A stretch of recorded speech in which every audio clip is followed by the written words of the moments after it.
been far from the ideal start to 2022 for Rovers after back-to-back defeats against teams around them in the table.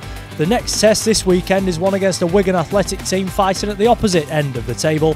Rovers know they can't afford many more games to pass them by, with the gap becoming bigger between themselves and the teams above. It's Gary McSheffrey's side's toughest test of the year so far as Rovers take on Wigan Athletic.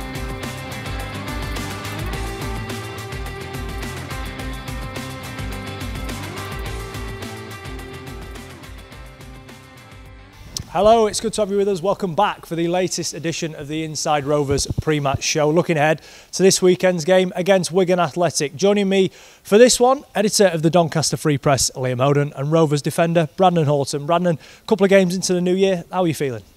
Yeah, obviously the league position's not brilliant, but personally I think I'm doing alright, and I think as a team we've got to keep pushing on and we've just got to stick to what obviously Gaz is bringing in, the gaffer. And hopefully we can start picking up a few results. A lot to talk about then. Let's take a look at what's coming up on the show tonight.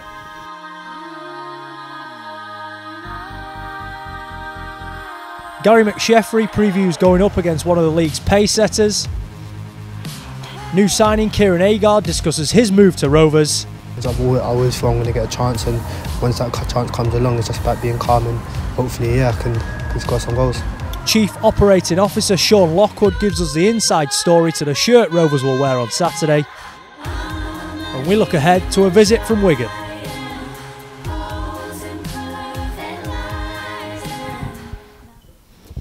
Brandon, obviously the season past its midway point now. You had to bide your time at the start of it to get into the team, but you've not really looked back since, have you? No, obviously I've waited till Scunthorpe in the FA Cup to get my chance, and I think obviously I took it then. I had a little bit of a spell where my performance sort of dipped a little bit, but looking at it now with the new gaffer coming in, I think I'm playing alright, and hopefully I can carry on kicking on and pleasing people in what I'm doing. So we spoke after that Scunthorpe game in the Cup, and obviously your confidence clearly went up a notch after that game. What was it, do you feel, from that point on that made you a regular in this team? I think maybe my loans helped me a lot. Going to Redditch, Gainsborough, I think playing men's football, so when I come in I obviously knew what I was doing, I knew what the physical standards were of the game, and training and putting ideas into my head and obviously taking that onto the pitch, which I thought that helped me massively. Liam, it was spoken about under Richie Wellens during his time at the club that the young players need to do more to push themselves, get themselves into the team, and that's exactly what Brandon did. Yeah, definitely kept on. You know, it's easy to forget that Brandon's breakthrough really came last season. You know, and then he's kicked on over these last couple of months. But yeah, you've got to be ready. We've seen players given that opportunity since Gary's come in as well. But Brandon's done enough to stay in the team where there's been changes. So yeah, kicked on from there. Brandon, how have you found adapting to playing in front of crowds? Because, like Liam said, easy to forget that you only made your debut properly last season, and now that was behind closed doors. You start this season and all of a sudden there's crowds back in. What's that sort of transitional period been like for you? Playing in front of a crowd is good, whereas when they're behind us and they're getting on, it's good, and like it gives a real energy to kick on. Obviously at the minute with our results, how things are going, obviously they're not going to be the happiest set of fans, but hopefully we can keep them behind us and keep them supporting us.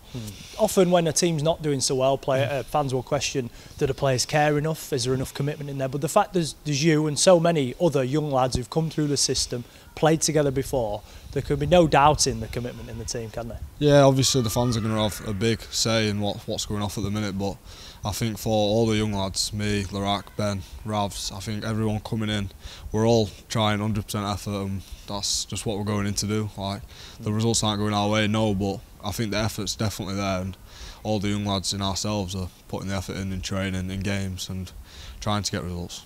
Particularly with Gary's appointment as well, and he's dealt with so many of you for the last few seasons. Was it a relief, I suppose, when it's not somebody completely new coming in and someone who might just tear it up completely and decide to go a different way? Yeah, obviously for all those young lads with the 23s, obviously Gaz was our 23s gaffer, so it was good for us because he knows what we're all about, and he knows how we play, and he knows what we can do, and he knows what we're capable of. So he puts trust into us, and we've just got to show him that he can trust us. Wigan the test this weekend, one of the league's pace setters, as I said earlier on. You must be really looking forward to that one. Yeah, obviously we played them a couple of months back, and I think we was unlucky there as well, like with the result. And I think if they come on Saturday, hopefully we can put a good performance in and get 3 points. Yeah, and Gary McSheffrey himself under no illusions as to how tough the test against Wigan will be, but he says his players simply have to embrace that. If this group can't beat Morecambe and Fleetwood, how on earth do you go about beating Wigan, and then on the back of that Cambridge, Sunderland, that's not so far away, Rotherham, and the exceptionally tough challenges you've got in the next 5 or 6 weeks? You prepare, you get your team in the best possible shape they can be in, and you try and be hard to beat. Try and be, resilient, compact, hard to beat, and then you hope you can do something from set plays and on the counter attacks really, and you in possession stuff, because that's what it's going to take. We can't fear it. We can't think like that. Can't think negative like that. So we just go into each game with the belief that we can win games, because sometimes them runs of games are the ones where you get the shock results. Wigan then as a challenge, I mean, to state the obvious, it's formidable, isn't it? They're a top team that might go on to win the league. Yeah, they've got experience, in all departments. They've got good fullbacks, go forward, they bomb on. They've got solid, experienced midfielders that, can nick a goal from set plays, long range shooting, keep the ball ticking over. And then they've got real energy and quality out wide and up front as well. So they've got threats all over the pitch. They've got 3 or 4 really good players they can bring in if 1 or 2 get a knock. And they might have got a new signing as well, potentially. So, everything's stacked against us, but it's one of the things. We don't fear it. We embrace them coming to our home stadium at the weekend, and it'll be a good game. Liam, a lot's been made of the run coming up for Rovers. Of course, now there's another game sandwiched in there by the trip to Cambridge on Tuesday night. Gary McSheffrey's side are going to have it tough over the next few weeks, but as we touched on earlier on, they're going to have to start picking up points. There's no sort of hiding behind that. You can't sort of wait and look at games that may be more favourable. Every game is a must-win. It certainly is. That's why you've got to go into it. You've got to have the right game plan for the opposition, and it can't be gung ho in every game as you go and get in search of those valuable points. But you can't look at any game and think, well, we'll let this one slip by. Take them as much as you can. All of a sudden, you leave. If you do that, particularly if you've got this bad run, by the end of it, this tough one, should I say? By the end of it, you're a long way behind. And also, when you get to the end of it, there's some pretty tough teams who you'd probably, the odds might be a little bit more in Rovers' favour. But it's a difficult one, and I say you can't leave anything out there. You've got to just go and try and win every game possible. Has that been the message, Brandon, going into these games, that you just have to take them game by game? But you've got a history as well of performing well at home and taking it to the opposition. Oxford here, you obviously got a goal that day. Oxford were fancied by most people going into it, but in the end they nicked it late on. It was a game that could have gone either way. Yeah, obviously I think because we're obviously at the bottom of the table, I think we have got to take it game by game now. There's no point in us looking further on into the future, because that's not. We need to stick game by game. We need to grind it out and get points on the board. Goals have started to come from all over the team. You've chipped in with a couple. What's that been like for you in getting them under your belt? Being a Doncaster lad, that first feeling of scoring the goal. I know you got obviously one in the cup and then one in the league back to back. You must have been feeling on cloud 9 after that. Yeah, obviously getting my first goal for the club is an amazing achievement, really. Obviously in front of fans as well, and in front of my family.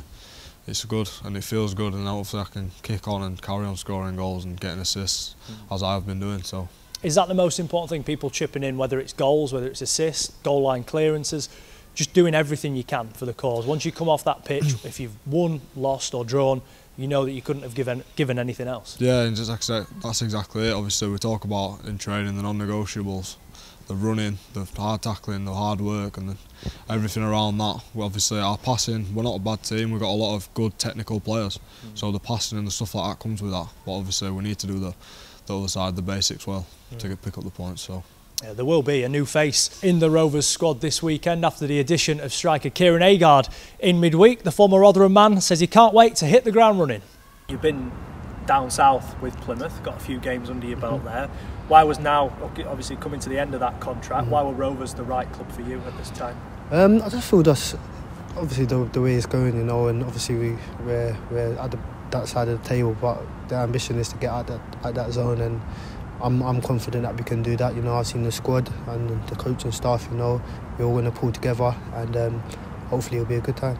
Since Gary's appointment, goals have been coming more frequently. Do you feel you can add to that? Obviously, more than 100 career goals under your belt. You must be excited to get up and running. Yeah, definitely. You know, I always feel I'm going to get a chance, no matter what. You know, even if I'm coming off the bench, I always feel I'm going to get a chance. And once that chance comes along, it's just about being calm and hopefully, I can score some goals. We've got a fairly young group here as well. You're somebody with a lot of experience under your belt. How valuable do you feel that could prove in bringing into this group? Yeah, a lot of experience. You know, I've been around the game for a while now, so I'm always willing to help, and we help the young lads, and we can all pull together. How can it help knowing the division, especially sort of coming up against players you might have been up against before, knowing their strengths and weaknesses, something that some of younger players might not have had before? Yeah, of course, and I think it's about no matter who you're coming up against. You know, you got to prepare in the right way. You got to do your homework, and that will show on the pitch. When you've got so many goals under your belt, you sort of know that feeling of hitting the back of the net regularly. Do you feel that you can help some of the younger strikers here as well, some of the younger attackers who, as I said, not had that experience, not had that know-how of picking up goals on a regular basis? Yeah, of course, you know, obviously, and it starts on the training ground, you know. Obviously, I enjoy all finishes, so I'll be learning myself, you know, of some of them, you know. I enjoy finishing. So in anything I can do, I'm always there for them to ask me any questions, or I'll be giving them advice as well. Whatever I can do to help, I will. Liam, Gary McSheffrey's spoken about being patient, waiting for the right man to come along. Kieran Agard, a man with 100 career goals. The position that Rovers are in at the minute, they couldn't have got much better at this time in the season. No, it's an option that's come up quite timely, really, and reaching the end of his contract at Plymouth. And as you say, he's got a pass to scoring goals and scoring goals at this level as well. And he's had a difficult couple of years. You know, this last 6 months probably at Plymouth hasn't gone exactly as he would have wanted, but they've got some pretty good forwards, and a player trying to work his way in, it's always going to be difficult on that. But he started the last couple of games for them, which will have given him a bit of boost. Scored in one of them as well, so he's coming in at a good time, and really has got the bit between his teeth to really kick on. From watching Rovers, now they've got somebody in there who can score goals. Is the biggest dilemma getting the ball into the box to him? We saw against Fleetwood, probably only one real chance in the game. It fell to Charlie Seaman. Rovers almost scored from it. If they'd have maybe got the ball in the box more often, the result might have been a lot different. So yes, you've got Agard in there. Now the task is find him. That's it. That's spot on. You know, creativity hasn't been great overall this season, but it seems to have been a bit lacking over these last month or so, in particular, with a lack of chances. Obviously, apart from Morecambe, apart from that, but. You've got to create those chances. That he'll be demanding it. I think he'll create a few himself as well. If we get the ball into him, it's not necessarily going to be all about him sticking the ball in the back of the net. I think he'll make opportunities for other players as well. So yeah, get it up there. Brandon, do you need your centre forward to be the one who's demanding from everybody? The one he always wants to score. Every centre forward wants to score a goal every game, but do you need them to demand from the rest of the team as well? I heard people speak about John Marquis when he was here. He didn't let standards slip at all, and if you're leading the line and leading from the front, you need everybody else to follow you. Yeah, exactly that, and hopefully with Agard coming in, hopefully he comes in and he does lead the line. I think we have, obviously as Liam said, I think we have lacked a bit of creativity up there and a real goal-scoring threat, and hopefully he can be in there and getting around the box and score some goals for us. Yeah, because at the start of the campaign, the trouble was scoring goals, and I think you as defenders are probably worrying, thinking, well, if we concede one goal, we're probably going to lose 1-0. Now, if you've got somebody up there who can stick the ball in the back of the net, that just takes a little bit of the burden off the defenders, doesn't it? Yeah, it does, yeah. Obviously, if we can get someone in who can score goals, and then if we do concede one, hopefully then we can score maybe 2, 3 and win a game out then. Even if we do just concede one, then hopefully we can start seeing games out by scoring some more goals. And he's known to the South Yorkshire patch as well, Liam, somebody who's played for Rotherham United before, but before this little injury trouble he's had over the past couple of seasons, which he says is now behind him, he's focusing on the future.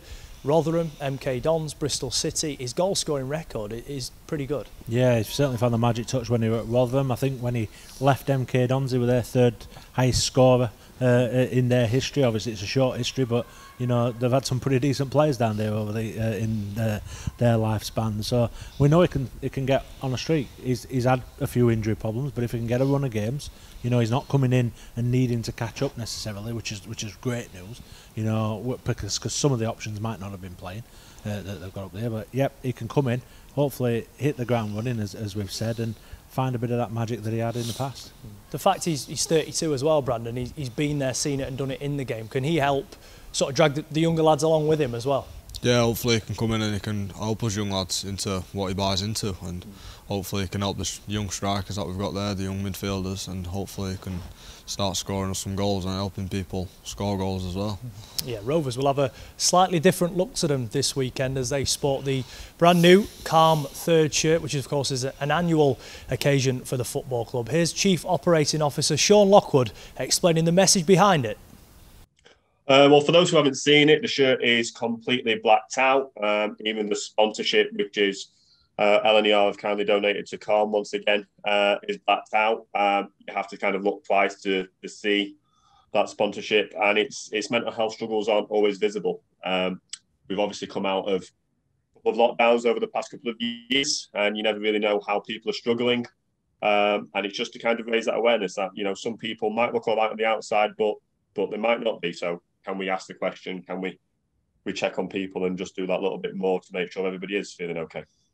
There's been a lot of work in the promotion of the shirt as well, with players, former players and musicians as well. Talk to us a little bit about that. Yeah, the musician thing is a little bit different for us.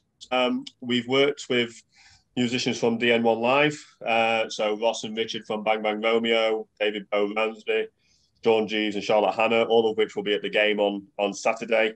They held a concert in Doncaster in September last year, working with Calm to raise awareness of mental health struggles.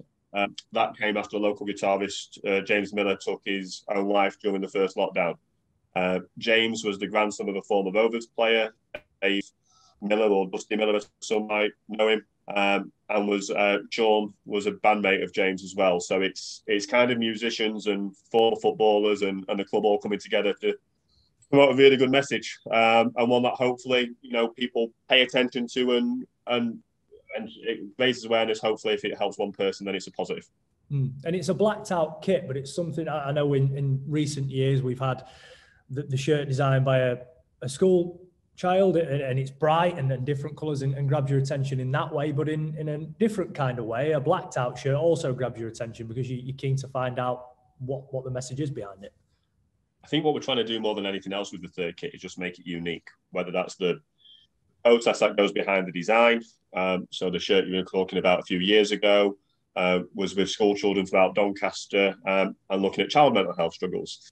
This year we've done a completely different way. It's all black. I know it doesn't look like a football shirt when you first look at it. I know some fans might say, well, it's not a football shirt for that reason, but it's the messaging that's probably a little bit more important than what the actual shirt looks like on this time round. And like I say, if you can help one supporter then, or one individual, whether a supporter or not, it's a good thing. And we had some positive responses from people who had been struggling, who appreciated what we were doing when we launched it. And the usual front of shirt sponsor, LNER, happy again to allow Calm to have this one and take this shirt for the weekend. Yeah, big thank you to LNER as always for supporting Calm with this. Calm are obviously their official charity. Calm do so much good and do so much, and I think it's something like for 155,000 every year. Calm answer the phone to. You know, to put that into perspective, that's the Eco Power Stadium 10 times over. So there's a lot of work that Calm do, and anything we can do to kind of support those in terms of awareness, in terms of getting their message out, in terms of signposting individuals who might want support from Calm, the better. Liam, it's a slightly different third shirt this year. Of course, the message behind it is that mental health issues aren't always visible, which is a big theme at the minute. Obviously, with lockdown coming to an end now and people are allowed to go out again, people may not feel comfortable doing that. So although some of the previous third shirts have been bright and bubbly and they catch your eye in one sense, as we've mentioned before on the show, this one catches your eye for a different reason. Yeah, I think the message is fantastic, and I think it conveys it really well. And the thing about it as well, it will catch the eye. It might be a dark colour and difficult to see, but people watching the highlights will be intrigued as why Rovers wearing an all black shirt with everything being blacked out. So it'll get people talking, it'll get people looking at the message, and that's exactly what they want through the design. Of course, it's been difficult for everybody, Brandon. You as footballers during the start of the lockdown, when you're not able to train and you lose that team environment, and like Liam says, the key message is for everybody to keep talking. There's always somebody who's on the end of a phone at work, whether it's at home. Always the key is pick the phone up and speak to somebody if you're struggling. Yeah, I think obviously mental health is massive inside and outside of football, so I think the shirt is good, and I think it's going to bring out a real message to everyone. Hopefully people then do start coming out and talking. And looking forward to wearing it on Saturday? Yeah, very, yeah. Hoping it can bring a change of fortune. Yeah, hopefully it can bring us 3 points. Liam, this one on Saturday against a Wigan team full of experience, as Gary McSheffrey says, from back to front. They've just signed Josh McGuinness from Hull City, a man who got 18 goals last season. As tests go, this is right up there. It's massive. I think it's remarkable how well Wigan have come together this season, given all the change that they had. You know, they spent an awful lot of money, but as we've known over the years, that doesn't guarantee you anything really in this division. What they have done well is bringing in that experience, that League One experience as well, and that's why they find themselves where they are now, in a fantastic chance of automatic promotion. Doing it without Charlie Wyke, of course, who's had his health issues, but coping relatively well without him. Just shows you the depth that they've got. I mean, how many teams would miss Charlie Wyke if they had got him as part of the squad? I'm not saying they haven't missed him, but as you said, they've coped really well without it. But that just goes to show what they've got in reserve. Brandon, they're a team who've, of course, been in the Premier League, won the FA Cup and found it a little bit more difficult in recent years. But for you as a young defender to test yourself against some of the best players in the division, what's that like on a Friday night? You're sort of waiting and doing your prep on who you might be facing. How much homework do you have to do for games like this? Yeah, obviously we do all the pre-match and stuff in training, and you get all the stats and the statistics on the players, so hopefully you go home and you read about it, and I myself watch some videos and stuff like that just to see what the person's about that I'm playing against, and hopefully I can then stop him or cause a problem towards him. How easy is that then to translate onto the pitch though? Because then you do all your research, and then during a game, is it hard to think, oh yeah, he's going to do this or he's going to do that, and then get it right? Yeah, I mean, obviously you can read about everything you want to read, but sometimes something just don't go your way, or they do something different. Like we go in training and we do stuff about Wigan, but they might come and they might do something different. So it's just how we adapt to it and how we cope, really. A lot of teams that like Wigan are, Sunderland in the past, when Rovers have faced them, I think the phrase is sort of they've been all manned, haven't they, by them, just at arm's length. And against a team with so much experience, you sort of need a good start, don't you? Get the crowd up, give you something to cling on to. Definitely. I imagine they'll bring a few as well with them, Wigan, and they'll be in decent voice, their supporters. But yeah, if you can make a good start, sort of like I did at Morecambe, you know, how well that first half an hour went. You know, you get a bit of a head of steam in those opening minutes and keep building from that and pushing what it can do and the sort of the groundwork that it can lay. But yeah, a fast start's going to, you can't let them establish themselves. You can't, you know, that will make your afternoon exceptionally difficult. Brandon, is that the key then to getting a positive result on Saturday, playing the game on your terms and not, as Liam said, letting Wigan settle, let them get into the groove? Yeah, I think obviously we've got to come out fast, we've got to start fast and bright. Hopefully we can maybe pinch an early goal or something like that, and then, but we've just got to keep doing what we're doing, keep buying into what the gaffer's bringing in, and hopefully we can start grinding out some results. Liam, as I said earlier on, so much has been made of this upcoming run.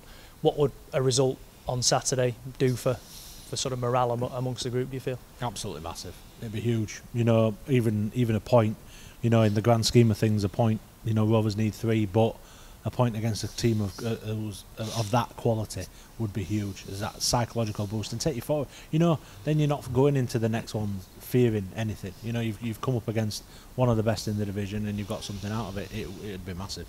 How do you see it going then? I think it's going to be exceptionally tough. You know, I do like to be positive though. I think a draw. Liam, Brandon, thank you for your company. Thank you at home for watching on as well. Come down and cheer the lads on. As Liam says, a really tough test on Saturday as Rovers take on Wigan Athletic. It's a difficult time for everyone. In 2021, Calm's helpline answered more than 155,000 calls and chats. That's enough people to fill the Eco Power Stadium more than 10 times. Calm answer a call for help every 59 seconds. And spend more than 1 million minutes talking to people. Football has played a massive role in how we deal with mental health struggles. We want to use the power of the game to get everyone talking. We don't want anyone to struggle on their own. And that's why we're asking you to look twice, ask twice, and support your mates. And remember, no matter what you're going through, we are always on your side. Nothing left to fight this.